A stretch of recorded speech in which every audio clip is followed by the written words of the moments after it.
What's up, everybody? It's me, Erica. This is just a trending topics, I guess, video today. I had some things that I wanted to talk about, and I can't find my notes for them at all.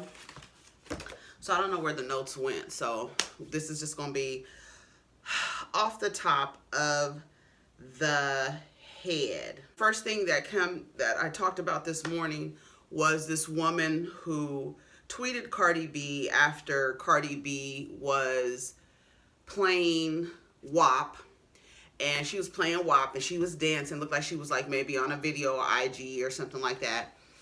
And baby, here comes Culture around the corner, about looking like a little old drunk woman walking down the street. Here she comes, and Cardi turns the music off. She was like, oh, and turns the music off.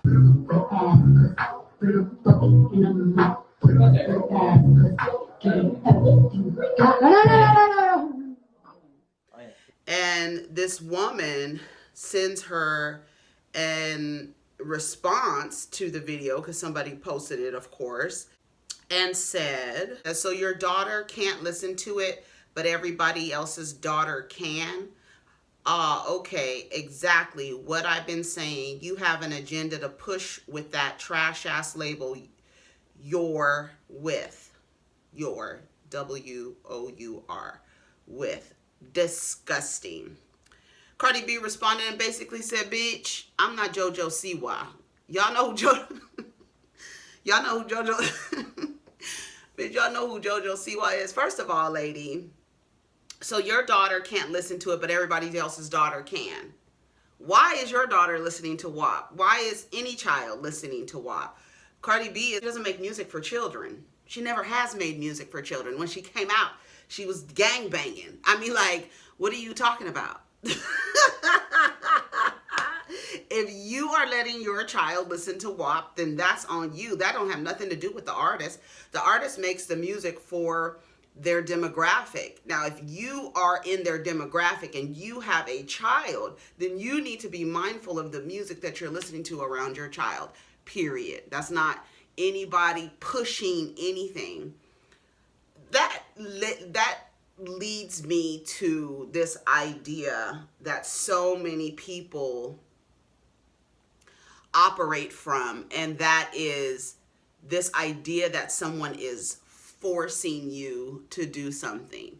And I really wanted to do some research on that, because there are so many times when we're talking about trending topics, we're giving our social commentary, we're just talking about different things going on. And a lot of the times this energy comes up like, you're not going to force me to do this. You're trying to force me to do this. And I don't know where that comes from. And I'm very intrigued as to why so many people, especially Black people, who feel like they're being forced to do something. Another thing that comes to mind when I think about people thinking that they're being forced to do something is using the prefix cis, C-I-S. And a lot of people who identify by the gender they were assigned at birth do not like to be called cis. They feel like it's an insult, it's derogatory. You're not going to force me to say these things. And I always think to myself, when a woman or a man are saying, a cisgender person is saying, you know, you're not going to force me to call myself this.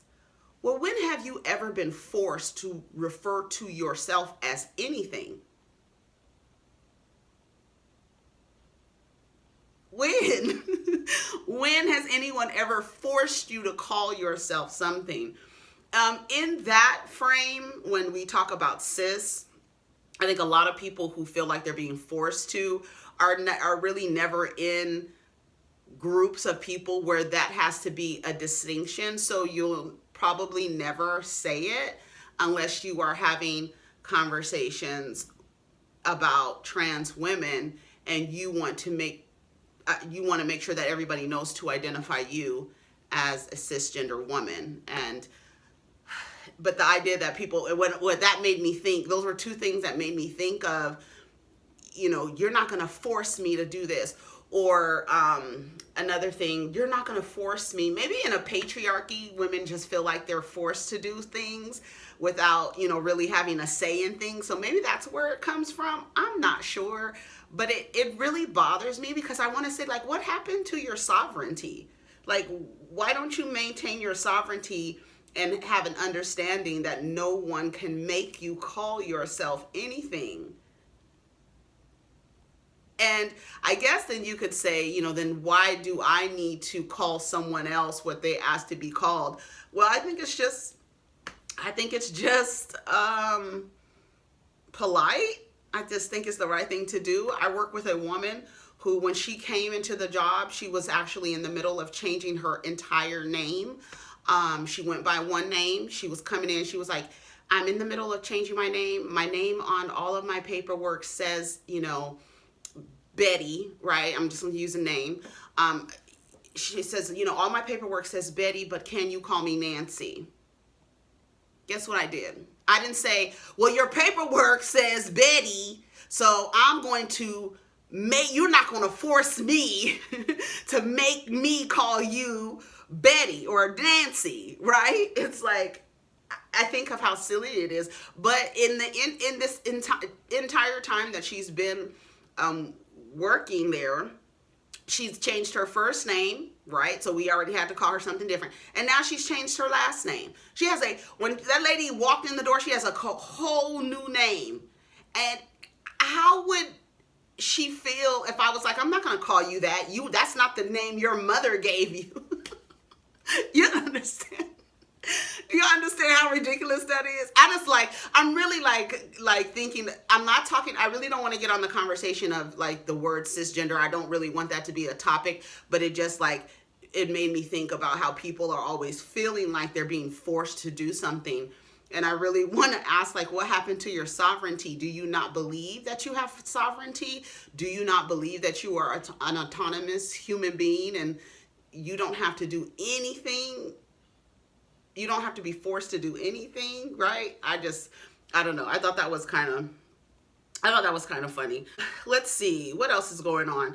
Oh, I did want to talk about this Miya Ponsetto, 22 of California, who accused and physically attacked a 14-year-old boy, a black boy. She accused him of stealing her phone. So here we have another scenario where a white woman is falsely accusing a young black boy of something. The entire thing is just basically this lady accused this young boy of taking her cell phone.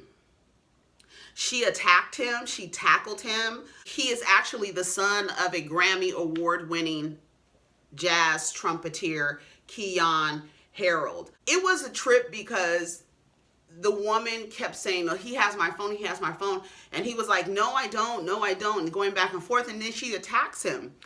The crazy part about this is that this woman attacked him, but she has also been arrested just recently for a DUI. His ex-wife, the man's ex-wife, looks like she might be of Latin heritage or something. Her last name was Rodriguez.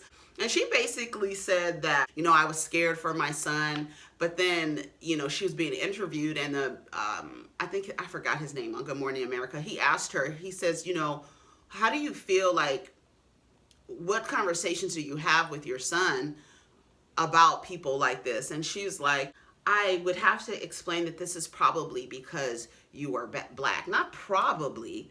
I don't know. The father, he couldn't do anything really because that's a lady. And he was like, I got into protective mode. I mean, I probably would have handled it differently. I probably would have beat the brakes off that lady. More than likely, if that young boy was with his mother, it probably wouldn't have happened like that. I'm not blaming the mom for the incident because she was in a different state. I was just listening to her response. You can't sugarcoat these things. A little boy is 14 years old. I have a son, 13 years old, and one about to be 12 years old. So if some lady walked up to my son and was like, you took my phone, first of all, we need to stop all her hollering and screaming and get a handle on the situation and be quiet. One, like, you're not going to be hollering that somebody took your phone. Be quiet first so we can get this straightened out. Number two, he doesn't have to show you his phone. He doesn't have your phone. You need to go find your phone. And if she would have tried to touch, we both would have been sitting in the jail cell right next to each other. But because he was with his father and it was a woman, I'm sure if it was a man, a white man accusing him, it would have went differently. But because he's like, this is a white woman, it's a black man and his black son, you really, in America, you like, what can I really do? Because she's attacking, and you know what she's gonna do. You know the MO, you know the technique, you know all of that. And the little boy is just traumatized. It's like, what did I do? I didn't even do anything. And he was like, I didn't even know what I would have done if my parents weren't there. Can you imagine if his parents weren't there, what would have happened? Because I'm sure the cops would have been called. I'm sure the cops would have believed her first. I'm sure they would have made the boy show his phone. I'm sure they would have made him comply with whatever she said was wrong. He would have had to comply with it. He would not have been able to say, I don't have her phone. This is not her phone. Turns out she had left her phone in an Uber. I believe she needs to be arrested for assault because you put your hands on me. You tackled me. Hello, what? What? You need to be charged with assault. But turns out she was charged with a DUI, a second DUI. Miya Ponsetto, who attacked a black teen after falsely accusing him of stealing her iPhone, had a second DUI arrest last year, and that means jailhouse jumpsuit could be in her future. This is from TMZ. So TMZ obtained courthouse records of Ponsetto's DUI arrest from October 3rd in Ventura County, California. She was charged with a DUI, resisting arrest, and obstructing or delaying a peace officer or EMT. She entered a not guilty plea for that arrest, but the details sound eerily similar to her previous DUI bust. And that was on May 28th in Malibu. And they said she went wild on the cops during her arrest. So you see, she's already operating in this world like, I'm a white woman. I don't have to abide by any rules. I don't have to respect any person's autonomy. I don't have to do none of that. Cops come, I can act crazy. I can fly all the way to New York and assault a child. And nothing, but something needs to happen to that lady. I don't know what needs to happen. She needs to go to jail. An example needs to be made out of her, because we keep seeing this story where white women are allowed to accuse somebody of doing something or not wanting to abide by a rule because of, and it's always this black person on the other side of these demands and these requests. And I think a message needs to be sent to white women that you just can't do that. You can't walk around like that. I would hate for a white woman to even come in my children's vicinity. I would have attacked that lady. You don't even, baby, you don't even know. I would have beat the brakes off of, what's her name?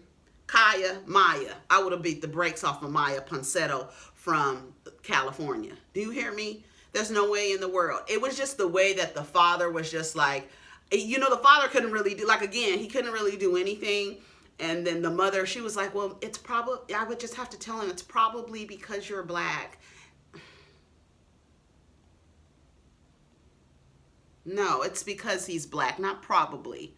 Just say that, okay? Camera crews tracking Ponsetto down in California, asking her about the incident. I'm actually 22, so I don't know what the problem is here. No, but and I'm also Puerto Rican, so thank you. Oh, so you, okay. Take care of yourself. Does that justify what you did? Trump is, I guess he's now the black people's Gloria Allred, or the black people's, who else used to be standing, Jesse Jackson used to be standing up with people who were, you know, but I guess it's Ben Crump now, because he was just over there on Nene's page, and now he's over here with this couple. What do you guys think about that situation? What would you have done if your child was attacked and assaulted by a person accusing them of taking their property? What would you have done? Let's get down in the comments. There really isn't much news that I care to talk about. Nicki Minaj showed her baby on the internet the other day. That little baby looks just, well, actually, it looks just like her, about the eyes and the little mouth, but you could see the dad in the baby's face. You can really see the father in the baby's face. Cute little baby. Very cute. What else? Nothing much else that I wanted to talk about out here. What was I watching the other day? I watched The Butler, Lee Daniels, The Butler. I watched it last night. I watched it with my Aquarius, my son. He always watches movies with me. He'll stay up and watch movies with me. But he actually liked it. He was like, I really like this movie. Can I do it? Do I have to go to bed? Because it was way past his bedtime. He was like, can I finish watching it? And I actually enjoyed The Butler by Lee Daniels, The Butler, with Forest Whitaker, Oprah Winfrey, Terrence Howard. It was so many people in there. Terrence Howard, Lenny Kravitz, Cuba Gooding Jr. Who else? Robin Williams. Shout out to Robin Williams. Who else? It was so many people in that movie. It was really good. It was very good. I loved how they went through, of course, all the presidents, but then showing his son. Oh, Yaya DaCosta was in there. Respectu. Remember when she was on ANTM and she was really mad because she wanted people to have respect. People need to be respectful. She had a shirt on that said respect in Portuguese. Remember? Shout out to Yaya. But The Butler was actually a really good film. I had never seen it. There are a lot of movies that I have never seen that you would probably be surprised about. Like, I haven't seen Queen and Slim. I think I'll probably watch that this weekend. Maybe we'll talk about that because I really don't have anything to talk about. It's nothing really in the news. There was this Tyrese story that I wanted to talk about. He said that I think that Tyrese is trolling. What do you guys think? Because he keeps calling these white women, or these women that just have like a blood in them, and she keeps calling them Black Queen. So I don't know if Tyrese is trolling and he's doing that on purpose, because the lady isn't black, and he's like, this is how you break up black families. But then when I started like researching the story, I got really, really tired. I feel like everything that comes from Tyrese is very exhausting. He gives me very much energy vampire. He does things for like, he trolls. That's how I feel. That's what I feel that I get from him. I think he's trolls. So when I tried to do the story and tried to like talk about it, I just got really, really tired. So I don't know if I want to talk about anything that has to do with Tyrese ever again. I just feel like he's just an energy vampire. They say he's a Capricorn, so be mindful. Anyways, y'all, that's really all I have to talk about. Really nothing much. You can get down in the comments if there's any stories that you want me to talk about or give my opinion about. Send an email to polite@gmail, or you can I'll actually make a post today to get you guys' ideas, because I haven't really been wanting to talk about anything. Like, I don't want to talk about a lot of the things that are happening. I just feel like I don't have anything to offer in terms of an opinion. Maybe that's what it is. Yeah, shocker. Anyways, y'all, it's time for me to go. I just came down to give you guys a little something. Maybe we can get in the comments if there's anything else you want to talk about. Let's get down in the comments. All right, take care of each other and protect your energy. Peace.